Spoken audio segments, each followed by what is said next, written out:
Now, this conjunction of an immense military establishment and a large arms industry is new in the American experience. The total influence, economic, political, even spiritual, is felt in every city, every state house, every office of the federal government. We recognize the imperative need for this development, yet we must not fail to comprehend its grave implications. Our toil, resources, and livelihood are all involved. So is the very structure of our society. In the councils of government, we must guard against the acquisition of unwarranted influence, whether sought or unsought, by the military-industrial complex. The potential for the disastrous rise of misplaced power exists and will persist. The very word secrecy is repugnant in a free and open society, and we are, as a people, inherently and historically opposed to secret societies, to secret oaths, and to secret proceedings.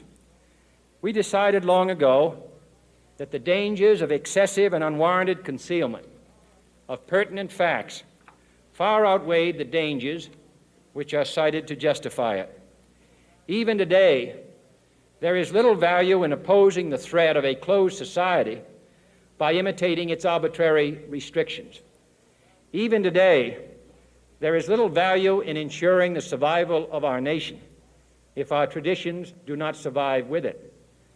And there is very grave danger that an announced need for increased security will be seized upon by those anxious to expand its meaning to the very limits of official censorship and concealment.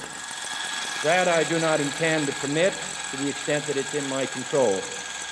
And no official of my administration, whether his rank is high or low, civilian or military, should interpret my words here tonight as an excuse to censor the news, to stifle dissent, to cover up our mistakes, or to withhold from the press and the public the facts they deserve to know.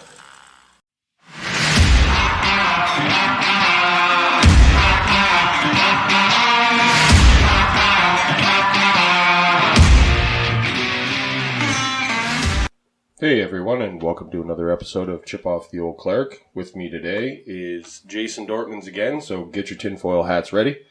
If you noticed from the beginning audio of the podcast, we're going to go off of the JFK assassination and its conspiracy theories, so I'd like to welcome Jason into the show again. Hello, thanks for having me back.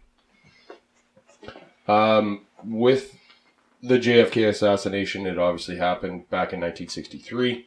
There's a whole bunch of different conspiracy theories. There's the original and official story, the Warren Commission, and on and on and on. I know with Jason and I both were more the conspiracy theory side as opposed to the original or official story. So, yeah.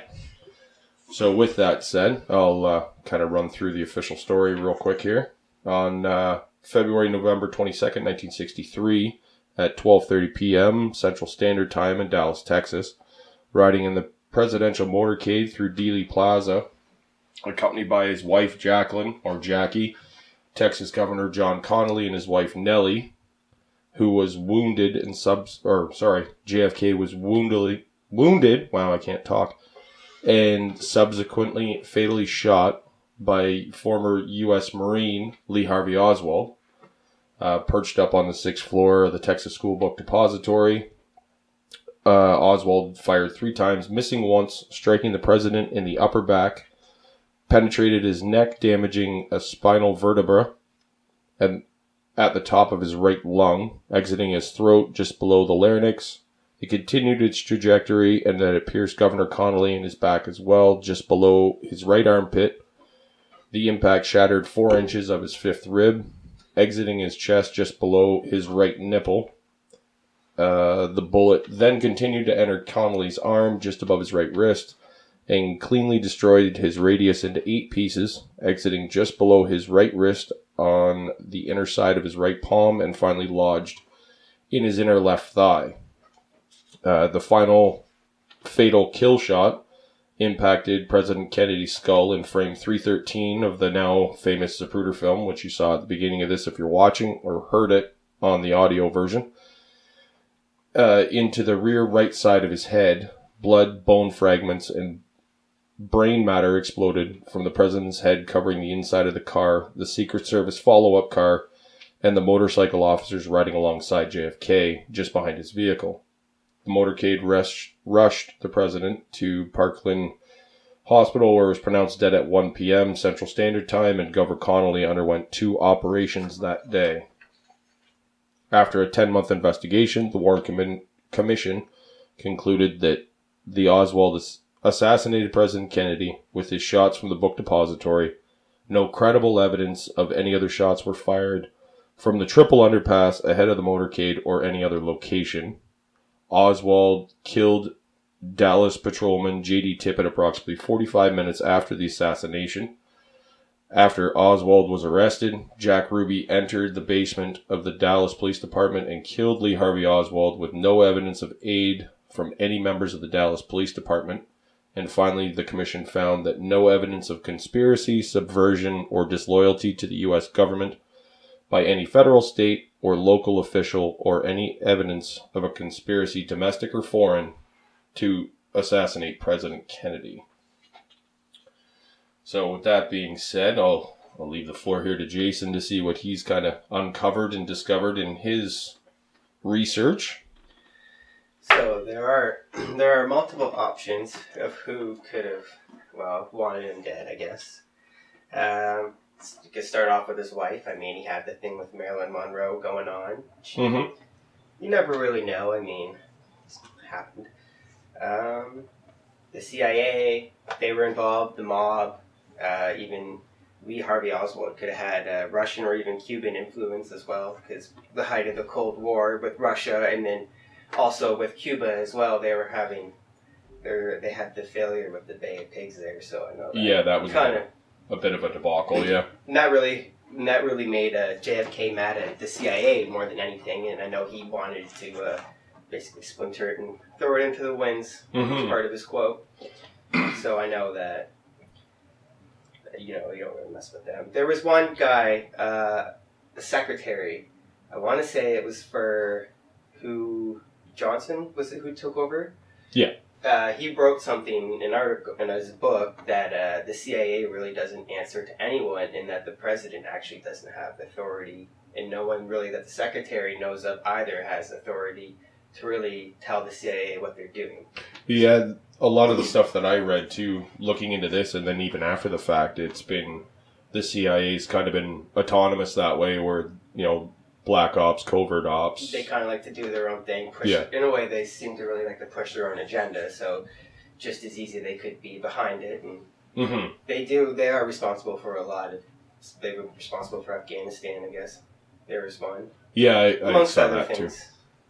So I mean, they've got their hands, and even looking back over their time span of the CIA's life, I mean, all they've really done was put in not as bad dictators as they will say. It's either this dictator or another dictator, but I mean, that's kind of what they would roll with, right? Like, they make you see that the lesser of two evils. So I know that, like, the CIA itself doesn't have a great history. It's more to push kind of like a military agenda. So for JFK to want to splinter and get rid of it, you don't really threaten it, right? Ruffling the wrong feathers. Exactly. All right, we'll get you to pull the mic a little closer, Jay. Oh, sorry. That's all good. And going off of the conspiracy that, Marilyn Monroe and the adultery and everything else, a couple of things I looked into is he had over 33 mistresses in 33 months. Yeah. And one of which, is one of the heads of the CIA. Oh, really? Yeah, Mary Pinchot Meyer, I do believe was her name. I can't remember her husband's or divorced husband's name now, but he wasn't obviously very happy with it. I know some of the different conspiracy theories were that the Cubans got a hold of him after trying to assassinate Castro multiple times. Yeah, there was a lot of failed assassinations on Castro. Yeah, and then obviously the wrecked Bay of Pigs, which he was directly opposed to, really, and then threw everybody else under the bus when it failed. Yeah, like he wasn't for any war to begin with. Like he was, like even at the peak of the Cold War, he had mentioned about pulling away in Vietnam as well. He didn't want to go there, so to not want to, like at the time, like a lot of that puts a lot of major companies at a loss who like depend on the economics of war to thrive, to make their money, right? Like, and that's with like at the beginning of the show here with Eisenhower's farewell address with the military-industrial complex. You sit there and they're in war in Vietnam. They're still making stuff for the Bay of Pigs and to go against Cuba, and then the Cold War with Russia, and all of a sudden you've got this young, in comparison to some of the other presidents, come in and go, no, let's not. Let's be diplomatic. Let's try and work through things and everything else. And the military-industrial complex goes, no. Well, you can, like now they receive almost $1 trillion a year, so I mean, you're messing with someone's paycheck there, and that's a lot of money. Yeah, and that's every year that the United States. Well, not every year. It's been $1 trillion, but it goes up a lot every year, and they still spend like a ridiculous amount compared to the next country. So I mean, that's a large paycheck to mess with when you think about it, right? Yeah, and then the amount that they're spending now, take that back to the 1960s. At the height of the Cold War, I'm sure they were spending like crazy just to try and be ahead and all like the secret ops. I'm sure there's a lot of money that they spent that's probably not exactly on record. Well, and then there's the space race too, right? Like they were spending all that money on the space race against the Russians trying to get to the moon.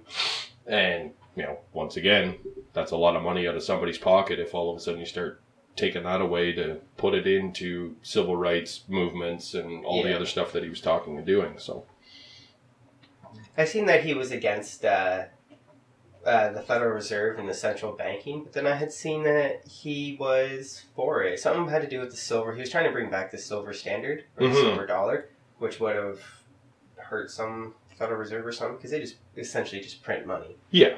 So I think he wanted to do a different standard that maybe didn't hurt everyone.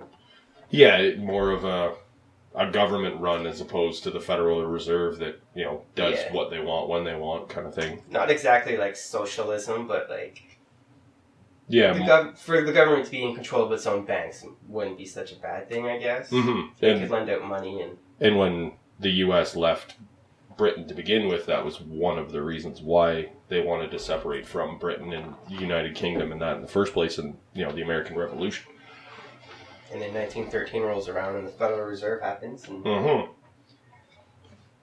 capitalism just seems like a giant race. You're like it's like in Mario Kart when you're first place with the blue shell sometimes.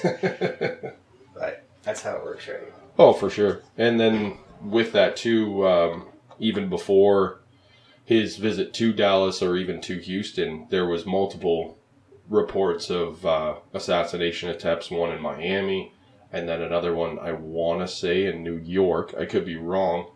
But I know that his brother Bobby, the Attorney General, had pissed off a lot of the mob going after them. Yeah. I've seen that there was a little war on the mob there, and I know a lot of those guys weren't super impressed with JFK.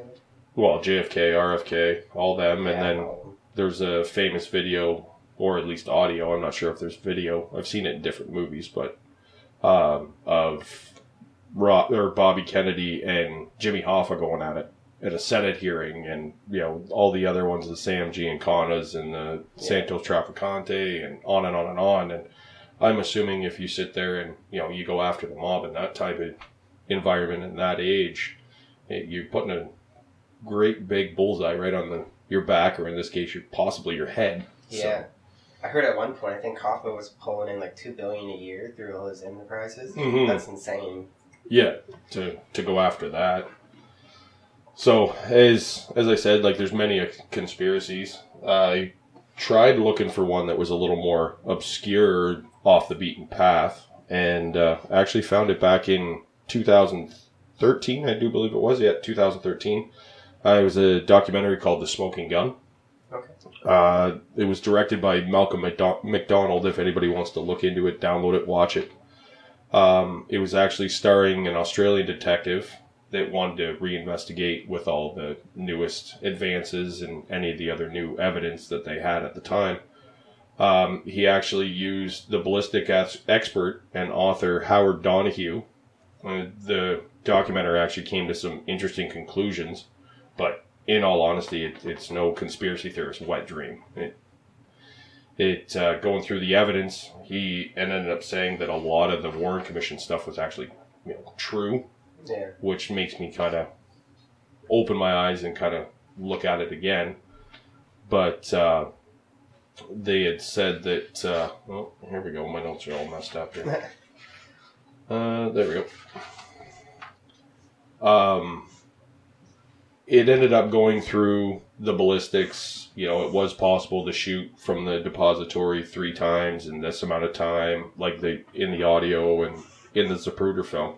Yeah, I seen that too. It wasn't. They were like, it's not impossible that it happened, but yeah, but Lee Harvey Oswald, having the president in his sights, it's anxiety, stress. Is he going to be able to do it? Is he not? Nobody obviously knows. He can't miss. Yeah, kind of thing, right? Like that's probably what's going through his head. Mm-hmm. And then on top of that too, if you were to watch like the entire video, which obviously reenactments and that, nowadays there was actually an easier shot coming down before they turned. They made that hairpin turn to take out the president. It was a straight shot instead of trying to shoot him as he's going away on an angle from the book depository. Yeah. But Donahue in that documentary, they had surmised that the fatal gunshot wound or entry wound was smaller than what the Carcano rifle was, like the bullets that came from it, and the fact that it exploded on impact, which Full Metal Jackets don't do. So they were trying to figure out kind of how 2 bullets are fired from the same gun, and they came out that it was a frangible bullet. And from trajectory and a whole bunch, as I said, watch the documentary if you want to get more involved in it. But he figured out that it was a Secret Service agent named George Hickey that accidentally discharged his AR-15 sitting in the follow-up car. Went to talk to him for comment, wouldn't talk. But do you think he was a scapegoat in a way then, or do you think that maybe he accidentally shot him? In that, like, did they compare? Did you say they compared the bullet to the AR-15? He did. They didn't compare it to the AR-15 because it was too fragmented, and obviously he couldn't get a hold of all the evidence. But from what the documentary had shown and kind of the steps that he took, it made sense that it was from something that wasn't a Full Metal Jacket, which the Carcano was a military from World War I do believe. And they were all full metal jackets, so it would rip through your enemy, but, they'd go to the hospital, they'd get off the battlefield, and, you could continue on in the war. But with this one where it exploded on impact and essentially blew Kennedy's brains out, you're not really going to find the bullet or the bullet fragments to match it to the gun, but the trajectory of the bullet, the angle in which it hit the president's head in that documentary, the only way that it made sense was the fact that it came from the follow-up car. Yeah. And that's in that one where they sat there and said, well, they wouldn't comment on it and everything else. And Donahue's now deceased, so they talked to his daughter in the documentary and everything else as well. But I think it was, for a conspiracy theorist like myself or like you, that it's looking going, oh, the smoking gun, this is perfect. And then you get to the end of it and it's kind of anticlimactic going, oh, it was an accident. This is no fun. Yeah. Right? So, but yeah, that was the one for years, well, from 2013 up until recently that I kind of thought made the most sense of a conspiracy as opposed to Lee Harvey Oswald getting shot. But yeah, and then Jack Ruby killing him too. I don't know if they tied Jack Ruby to any of the mafias. I think they tried to. From what I was looking into it, it said that, his real name's not actually Jack Ruby, it's Jack Rubenstein. Oh, Jack Rubenstein. And, he actually, had ties to Capone and Trafficante and Giancana up in Chicago. And because I think being the bar owner or the strip club owner, that's how he got his money funded for it. And then there were some conspiracies that he was a courier and, so-and-so visited a prison. That's why he killed Lee Harvey, right? So Lee Harvey doesn't talk, and then he dies a couple of years in prison. They say he died of cancer, but... Just a rapid onset of cancer. I think it only lasted like a couple of years. I Yeah. think they said at best. So... Yeah, and he wouldn't talk to anybody in prison. So... There's a movie I got it written down by John Ronson, I think it's related to the JFK. If anyone wants to look at that too, I thought it was kind of interesting. I got some of my points from out of there. And then they have, and then on what's the grass part you call it? The grassy knoll, yeah. Yeah. There's a guy with an umbrella there. He was a man of suspicion for a while, but it doesn't say that they ever really caught up with him. Oh, the Umbrella Man? Yeah. Someone tried to say that he was a time traveler. Yeah, I saw that one. I got a bit of a giggle out of that one.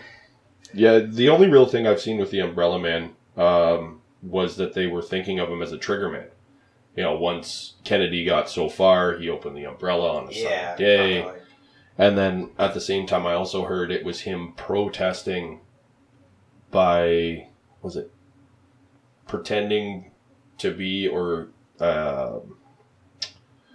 what do you want to call it? I'm blanking here. Well, he was pretending to be Neville Chamberlain to go up against, Kennedy's left-wing or right-wing views and and on and on and on. Like, they haven't tied him to the conspiracy. They haven't dismissed him from the conspiracy anything that I can see. So that's always an interesting topic. And then, of course, there's the movie JFK by Oliver Stone, too. Yeah. That was really big in the 90s, and they kind of set it up that there was the conspiracy, and Oliver Stone is a bit of a historian in and of itself, and obviously he's not going to keep everything to fact. Yeah. He's going to sensationalize this and that. It could just be the Warren Commission's right, and that's the end of it, but yeah. So, and then what else did you find in that movie that was interesting? Pretty much what just the stuff about Jack Ruby and Lee Harvey Oswald. There was some stuff. So the CIA, back to the CIA being involved. The old George Bush was governor or something at the time. Mm-hmm. He was Texas at the time when it happened, and then he was promoted a few years later. Yeah, he was director for a bit, but then he stepped down. I think when the next president came in. When Johnson came in. Yeah. Yeah. But he tried. From there, I guess he tried to rebuild the CIA, but George Bush has a lot of shady stuff. Yeah, so. It's funny to see, if you start looking back into, the past, especially with American politics, and I'm assuming it's the same with all, there's, George Bush Sr.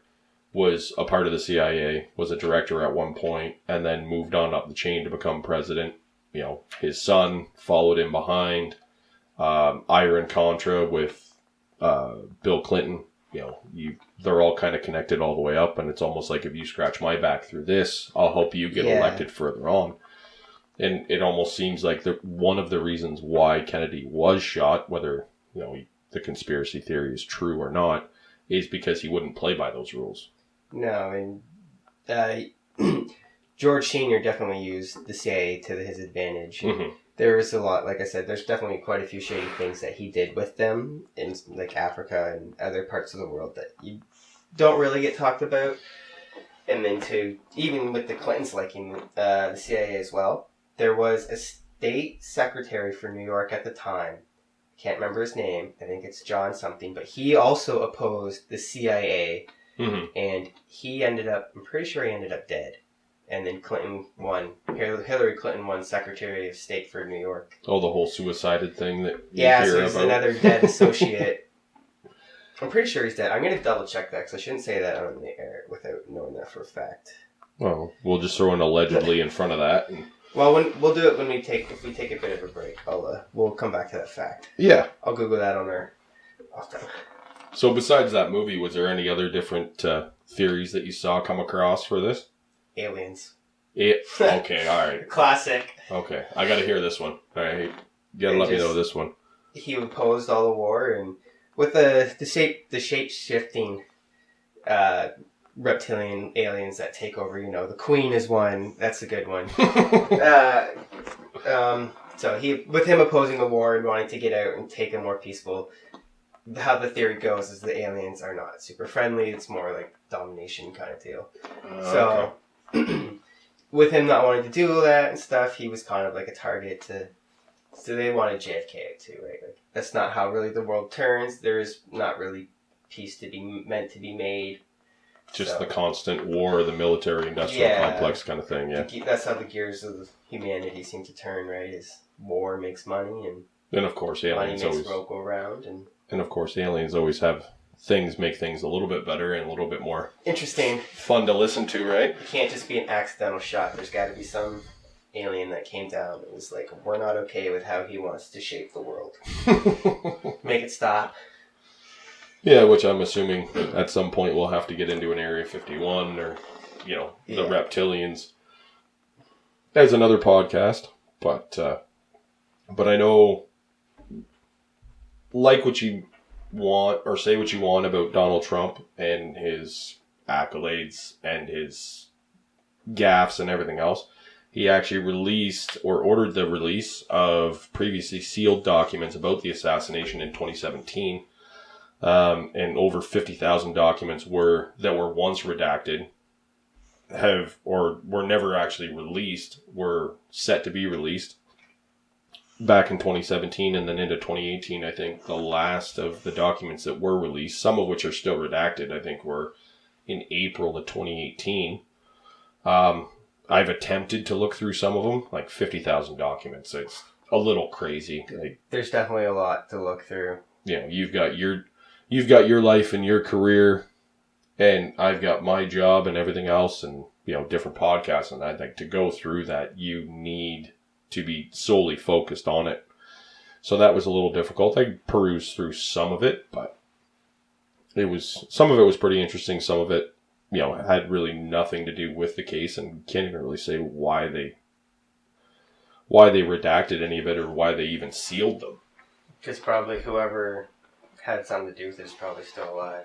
Yeah, that could be true. I think I said that on our last podcast when we were talking about 9/11.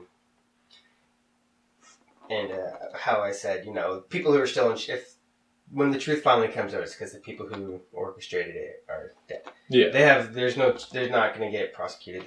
No one's going to come after them. There's no revenge really to be made at this point. So, I mean, if the world knows, it's just, was history a lie the first time or the second time, I guess? Like the stuff with Christopher Columbus, where he was the greatest thing since sliced bread forever for... Yeah, I remember learning about him in school, and then only a few years back, he was a slave trader who more discovered the Dominican, I think, first more than anything. Yeah, where, when we were growing up and we were learning about Columbus, he was amazing, and he discovered the Americas and everything else, and then you find out that, Columbus Day is... culture.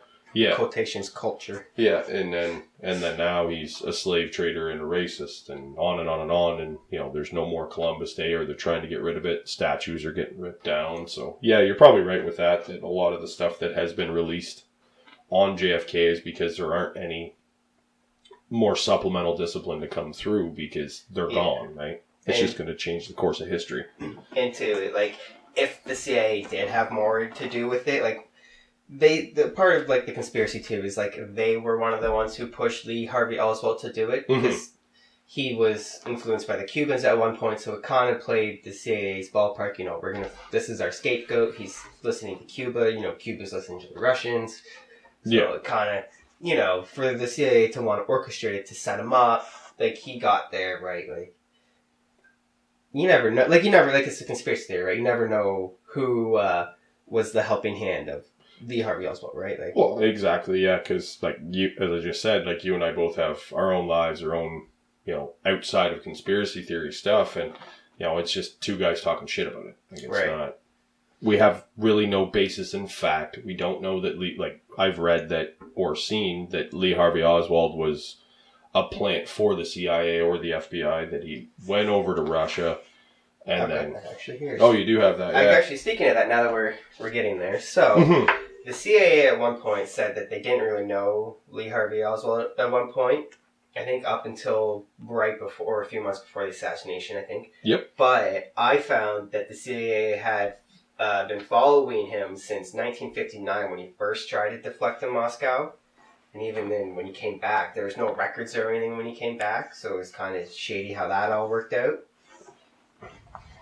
So, I mean...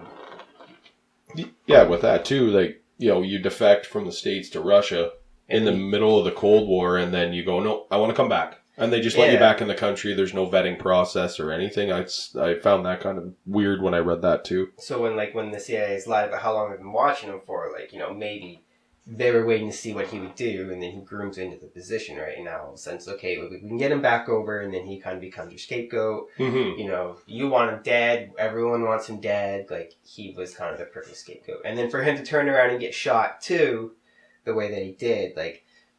On national TV. Yeah, like, they say the police didn't help. That could be true. The guy could have just broken in. I've never been in a police department or station, so I can't say how, in Texas too, right? Like, they're all probably different. So the way he probably got in, it straight up looked like he's just trying to silence him, though. Mm-hmm. Yeah. Whether, doesn't matter who it was at that point, it looked more of like a silence kill, and then...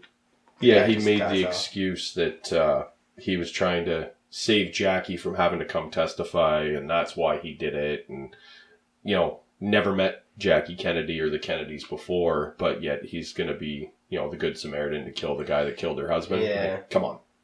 You get those crazed fans, I guess. I mean, that's not a super irrational theory either, that he was just some, like, obsessed. You know, like Trump fans, I guess, right? Like, you got some of the do or dies when it comes to that thing. So that is a theory itself, that he could have just been trying to do that for her, but... Yeah, it seems a little more... But it definitely does not. It definitely seems like... this man also killed the president, too, right? You'd figure he'd be under a little more intense watch. Like, he's pretty much the most hated criminal at that time, and viewed as the biggest criminal at that time for shooting the president, right? Like, to the majority of Americans, and, you know, probably whatever other part of the world was on Kennedy's side kind of thing, too. Yeah. Like, you just straight up assassinated a president, right? Like, you just made your name for yourself. And that's no different than James Wilkes Booth with Lincoln. Yeah. Like, I'm assuming after he assassinated Lincoln that it was, you know, you weren't allowed to kind of walk through an open corridor where you could be killed by, you know, a Lincoln supporter or so on and so forth. So, yeah, that was always interesting. And to go back to the CIA not noticing or not paying attention to Oswald, at that time with the FBI, J. Edgar Hoover, which it's now come out now that he had tapes on everybody. He had records of everybody. So you can't tell me that a guy that's recently defected from the States to Russia and then wanting to come back, that he's not then under surveillance. Unless there's a bigger conspiracy afoot, right? They let him come back. Mm-hmm. Essentially. With his wife, and I do believe it was son, from Russia. And then there was a bunch of different things, videos, articles, and even some of the documents that he went to Mexico to try and get over to Cuba, to get back to Russia. Yeah, I've seen that but at the same time, there was people that witnessed him in Dallas. At the same time, he was supposed to be in Mexico, and it's just all a big clusterfuck, and as I said, like, there's not enough time in the day to go through every little piece of evidence. Especially when the government hides a lot of the evidence too. Like, you don't have straight up all the facts. Like, it's been censored. Yeah. So that is kind of a problem too, right? Like. Yeah, and then the other one, actually, since the document release, there was another YouTube video by Jerry Croth, who's actually wrote 3 different books on the subject. The one was called Conspiracy in Camelot, and another one was Coup d'etat. Decided to write the 3rd book of the Kennedy assassination, what really happened, with all the different notes and documents that had been added. And the actual YouTube video that I was looking into and reading was over 100 minutes of files, new evidence, on and on and on, looking through some of the suppressed documents in that YouTube video, it came across that Eugene Dinkin and David Christensen both heard chatter, like in different posts throughout the world, that JFK was going to get assassinated 3 weeks before it actually happened. I heard there was some kind of warning that they ignored. And then, and with that, I think both of them went to go either tell, the authorities or further up or even the cabinet about that chatter, and they were both put in mental institutions, that they were nuts. One was charged with going AWOL and disciplined with the army. One was an army, I want to say captain, but that could be wrong. And then the other one was at a CIA outpost one was in Germany, one was in a CIA outpost in Scotland. And both of which, same thing, they heard, this is going to happen around this date, in this place. Summarily, right? Right. And then, both of them were put in mental institutions because they were nuts. And then, funny enough, 3 weeks later, it actually happened. So, do you think they ever got released for being right? That I never really got into that, and I never really saw anything. Clearly not, or they probably would have been like, we told you so. Yeah. Now they can't say I told you so, because then it looks like the government didn't listen. But it does look like they're trying to silence someone from saying anything. And then another thing that I found interesting was Lyndon Johnson, Kennedy's VP during the 1961 election. There was talk that both JFK and his brother RFK were looking to get him off the ticket the next upcoming election.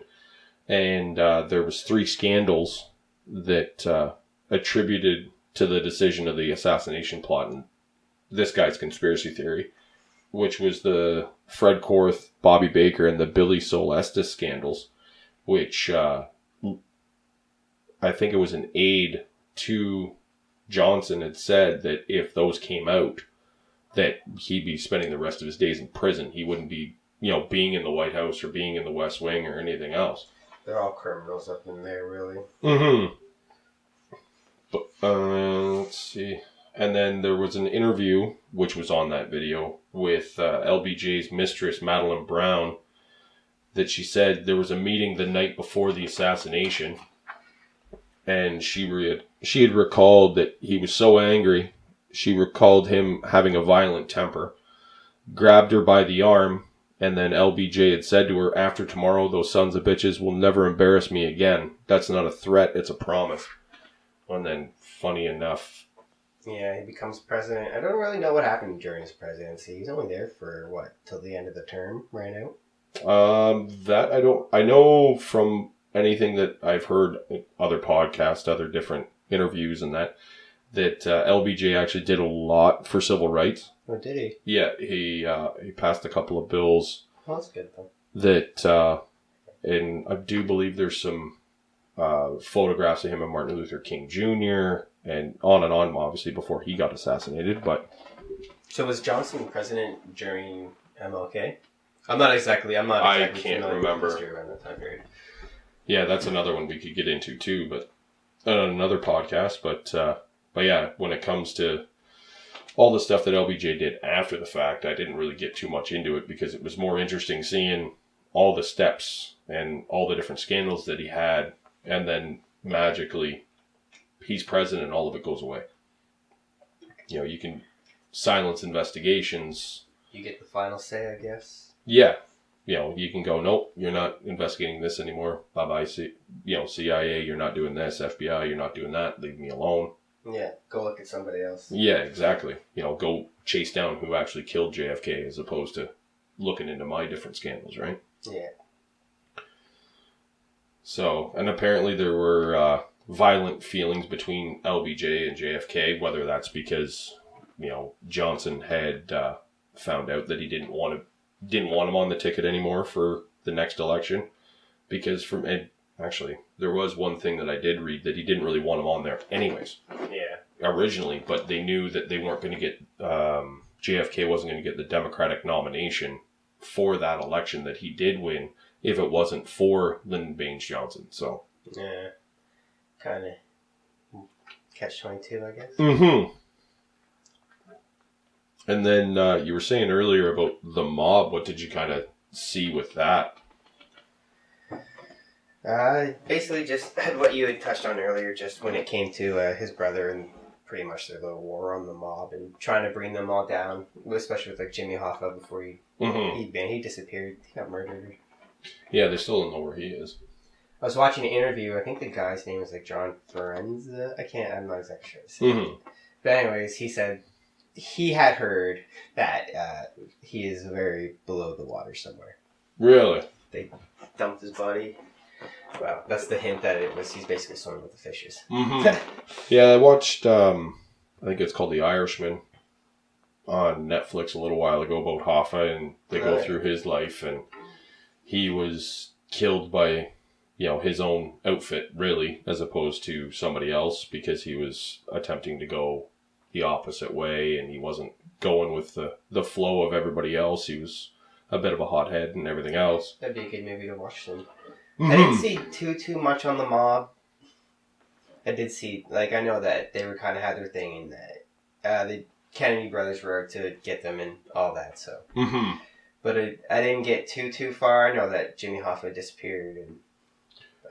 Yeah, I was looking in, obviously. The mafia is a big, crime enterprise, right? And, even if, it would have just started with Hoffa. And then, his Kennedy's president, if he wins, what does that look like to the other mob bosses too, right? So going after someone high, like a high class target like that, Kennedy's trying to make a name for himself. Yeah, and with Hoffa too, if anybody who doesn't know, he was the head of the Teamsters, which there was tons and tons and tons of implications between him and the mob, and that's how he got his money, and that's how he got funded, and that's how he got elected. So you've got guys like Carlos Marcello, you've got Sam Giancana in Chicago, which I read up a couple of things and found out that his mob actually helped Kennedy in 1961 get elected. I'm not surprised. Yeah, because it was Illinois and there was another state that was really, really close, and there was the allegations of ballot stuffing and that sort of thing at that time. Same sort of thing we're hearing today with Biden and Trump going back and forth with the absentee ballots and the mail-in ballots that they're arguing back and forth. But I know some of the quotes that I found talking about the FBI wiretaps. Obviously they're tapping. Bobby's got the FBI going off after the mafia and everything else. There's wiretaps and everything else. And in one of them was Carlos Marcello that we were just talking about. He had said to somebody, I'm not quite sure who it was, said, "Don't worry about that little Bobby son of a bitch. He's going to be taken care of. The dog will keep biting you if you cut off its tail. But if you cut off the dog's head, the entire dog will die.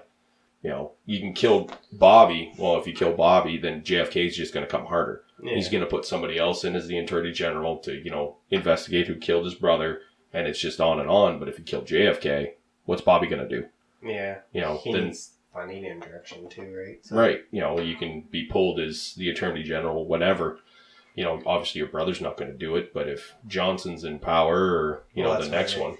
Johnson and the mob kind of tie in, right? Because if Johnson had any dealings with the mob, it's if I come in power, we'll leave you alone kind of deal, right? Yeah, and eventually the mafia just kind of, not that it went about its business or anything else, but it wasn't getting cracked down on near as hard as what it was when... The media kind of left it alone a bit. Yeah. Yeah, and then another one was Santos Traficante, which is one of the mob bosses down in Florida. He said, "Mark my word, this man Kennedy's in trouble. He's going to get what's coming to him. He's going to be hit." He said, and that was coming, weeks or months before the actual assassination. And then Sam Giancana, which is one of the mob bosses up in Chicago, his brother wrote a book called Double Cross, where he had said that his brother told him, he's like, "We took care of Kennedy. The hit in Dallas was just like any other operation we'd worked in the past. The United States had a coup. It was that simple. The government of this country was overthrown by a handful of guys who did their job so damned well, only one American ever knew it happened." So it's, when it all comes down to it, if you look into the YouTube video, which I'll have a link in the description and the comments section to actually if you want to look into it and get a little deeper, because we're just kind of going over the top of it. And you can find a lot of videos on the JFK conspiracies on YouTube. There are quite a few, so just kind of, I always like to see who uploads it, and kind of, sometimes the views are important too, like how many people have viewed it kind of thing is always good to look at. So don't just like click on the first one and assume that they're right. And it's not that all of them are right or wrong, it is still just a perspective, as it is a conspiracy theory. Yeah, like you have to take everything with a grain of salt. Like the one that we're going through kind of quickly right now is he's a psychologist, or was a retired psychologist and a professor at Santa Clara University. Like, I'm going to believe his investigative work a little more than, even mine going through. I could go through the 50,000 documents and spend years upon years on it. And when push comes to shove, are you going to believe me, just a regular old guy doing the research? Or are you going to, trust a guy that's actually gone to school and he's got a psychology degree and he's wrote 2 books about it? So I found that thing regarding to the Clinton and that guy. So it was in both 1991 and 95, then Senator Daniel Mohanan called for the CIA to be abolished. Later, Hillary Clinton would later be elected to his Senate seat, and on his death, she stated, "We have lost a great American." Okay, so she just had a speech. So I mean, like, the fact that Clinton's reporting on his death like that kind of... Yeah. Clinton and the CIA played ball together, whereas obviously this guy didn't want the CIA involved anymore. So I mean, you see what happens when you try to take out the CIA. Yeah, and that's the same thing with Kennedy, like with the Bay of Pigs being such a sham and such a failure. He was going to blast it into a million pieces and, fire this guy, fire that guy, everybody at the top. And then months later, a year later, he's not there. And the CIA just keeps on ticking after that. Everyone who's pretty much been in has played ball, so I mean... Yeah. That's kind of how it has to work, though. Yeah, and that's... The left hand doesn't know what the right hand's doing a lot of times. As I said earlier, the covert ops and the black ops and everything else that, sometimes happen without even the president say so, or Congress or the Senate. Yeah. Or any of the intelligence agencies, like sometimes it's just that rogue agent that, did what he did, and, he may face consequences for it, he may not, but... Yeah. But yeah, it was pretty interesting to look into the connections between the mafia and the CIA too, because during the Castro assassination plots, the CIA was using mafia assassination teams. Yeah. Like, they were sending them over to either train the Cuban exiles or actually attempt to actually commit the assassination themselves. The CIA had one of his mistresses try to kill him, but she failed. She couldn't do it. I think the one was... her interview's on YouTube. And it wouldn't be hard to find. No. But... And it was... there was one with a cigar, a poisoned cigar, and there was another one with... Probably a knife and a gun. There's a lot of failed attempts, I think. So they probably had to get creative. That still failed. Yeah, but to go off that point, though, if you're getting creative when it comes to trying to assassinate Castro, the elaborate plan that you're going to come up with to potentially assassinate Kennedy, because with the parade route and everything else, it was changed. There's photos of the parade in Houston, I do believe it was, where you can see the motorcycles are right beside the president, whereas in Dallas, they're told to be behind. There's less police presence in Dallas than there was in Houston. There's less Secret Service right on the side of the car. It's more open. Apparently, and this is alleged, that LBJ actually was the one to set everything up in Dallas. You can it seems like it's an inside job, right? Like, you got Johnson working with the CIA and, with the older George Bush being in charge at the time, Yeah. He's someone who would have wanted the wars and the wars to carry on, and he was definitely someone who wanted the CIA to stick around. Yeah. So, I mean... Well, all you have to do is look at his and his son's presidency. He went to the Gulf War to go after Saddam the first time, and his son, finished the job, essentially. Yeah, George Senior has been in a lot. He's been in like Africa and Nam and a few other places that he was involved in. Yeah, and then with the connections between, the CIA and the mob with Castro, a couple of things that I saw was that the Chicago mob boss, Sam Giancana's men, Nicoletti, Files, Kane, and Rosselli were the hit squad that this psychologist and professor had kind of surmised that were the ones up on the grassy knoll that took the shot. There is, in his YouTube video, there is an interview that he does with James Files, and I guess he, ran him through the ringer, and he was giving him bullshit information about the assassination, or, you were here on this day or that day, what do you say to that? Yeah. To kind of catch him in a lie, and the guy just flat out said, he's like, yeah, I was in Chicago on this day. I was in Dallas on this day, but I wasn't on here because that's when my daughter was born, or whatever it was in that interview. So he was trying to get him to slip up because, of course, convicts all the time are sitting there saying, oh, I killed Kennedy, I killed Bobby Kennedy, I killed, this guy, that guy, trying to get famous, whereas, he's trying to catch him in the lie, and the guy Files, from what I read and what I saw, like it was me. It said the type of gun that he used, that it was a Mercury round, he said, and on and on and on.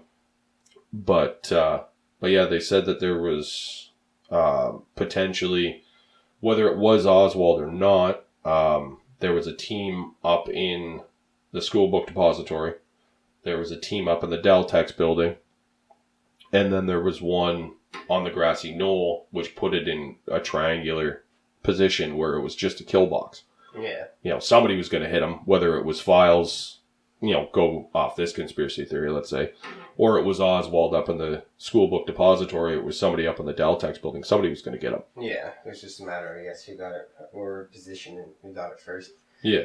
If Oswald missed and failed, I guess the other two could have easily just been the backup. Yeah, and then if, you look at the Zapruder film, you've, with the, advancements in technology and everything else, you can clean up all that old grainy footage. I've watched videos on the original Zapruder film, like in the movie JFK with Oliver Stone. That's the old, like the not remastered version.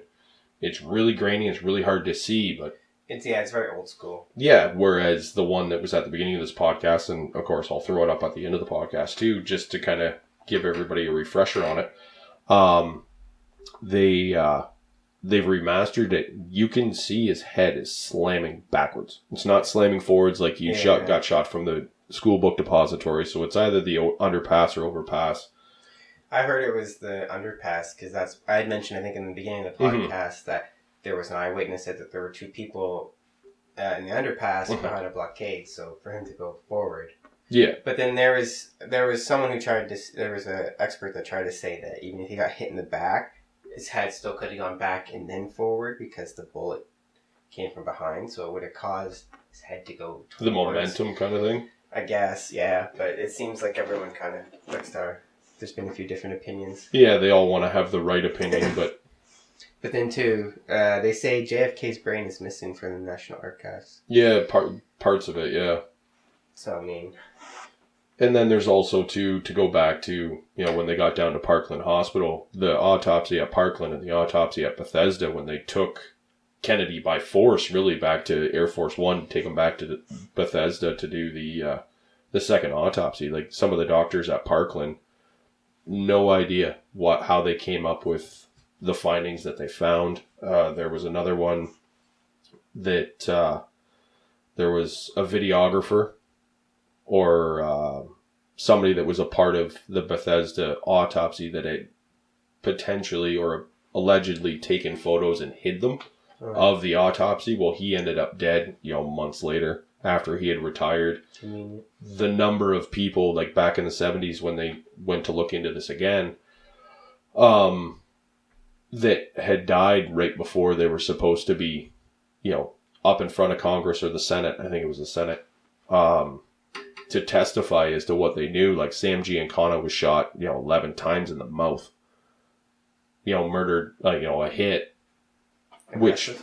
Which, fine, doesn't make a lot of a difference when it comes to the mob, because they were always trying to kill everybody. But to be shot 11 times in the mouth right before you're, to testify about the JFK assassination, it's a little interesting. That's definitely a sign, right? Mm-hmm. Like, trying to impose a message.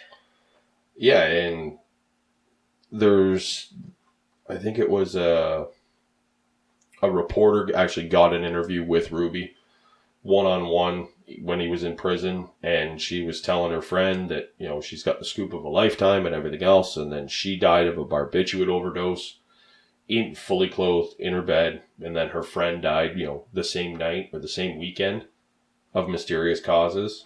So they didn't want anyone to talk to him. Yeah, as soon as somebody had that information, they were worried about, this might blow the lid off everything. Or the Zapruder film being suppressed for 12 years.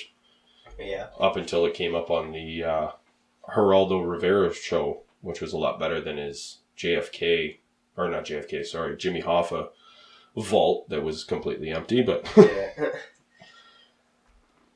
But yeah, going through all this, conspiracy theories and the research and everything else for this podcast, if you had to guess and you could time travel to actually tell the Warren Commission what they missed or what was true, what would you think it would be?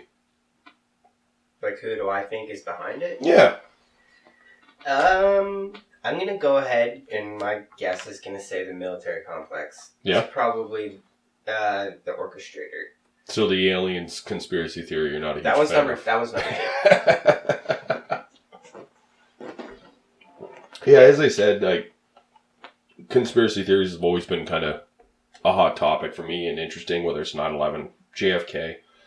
I like ones about the Queen, and you go back to central banking's not really a conspiracy theory. No, but yeah, this one, you can come at it from a million different directions. Well, the Vatican's a good one in their secret archives. I've heard about that one, yeah. But yeah, I've heard a bunch of different theories, a bunch of different, other than the alien one, I missed that one. But whether it's the movie JFK by Oliver Stone or the Smoking Gun that I was talking about earlier, or even the newest YouTube video after the document release, the only thing with watching the Zapruder film and actually sitting there and doing your own research and kind of coming to your own conclusions as opposed to what the media wants to tell you is that it was set up by the CIA and by Johnson, and they contracted the mob, and there was actually a courtesan assassin that came across. It was a French assassin that was, landed in New York a couple months prior and then flew out of Fort Worth, Texas, a week after the assassination. That magically disappeared in the Warren Commission and everything else. But yeah, I would say most likely, I'd say it would be the mob, the CIA, and Kennedy had no clue. Yeah. Johnson probably played ball with whatever they wanted to continue the wars and keep going. So this, when I say the military complex, the CIA had a big hand in it, and they're putting major companies, that's a lot of money, a lot of companies are losing. So oh yeah, definitely, CIA didn't want to lose their money, they didn't want to lose their power. No, you break up the CIA, and then all of a sudden, all those guys that are overseas and all your assets and everything else are completely wasted.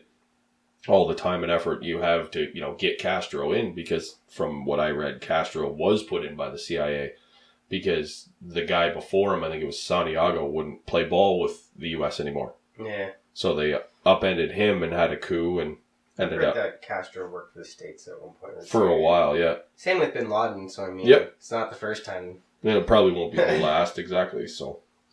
But yeah, so we'll wrap this up fairly shortly here. I'm going to thank Jason again for coming on. If you guys do have any comments or any other information that we've missed, feel free to either hit us up and we might actually dive deeper into it on the JFK assassination or any of the other ones that you guys want to talk about. Leave it in the comments. Leave it on the Facebook page. Or sorry, not Facebook, Instagram. Twitter.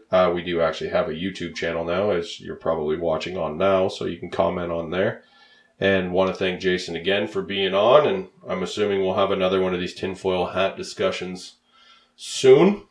Thanks for having me. And yeah, next time maybe we'll get some real tinfoil hats to wear. Yeah, yeah. I'm assuming your wife and my fiance would love to construct one of those to make us look like absolute idiots while we're talking on this. Right. So, but anyways, that's another episode of Chip Off the Old Clark.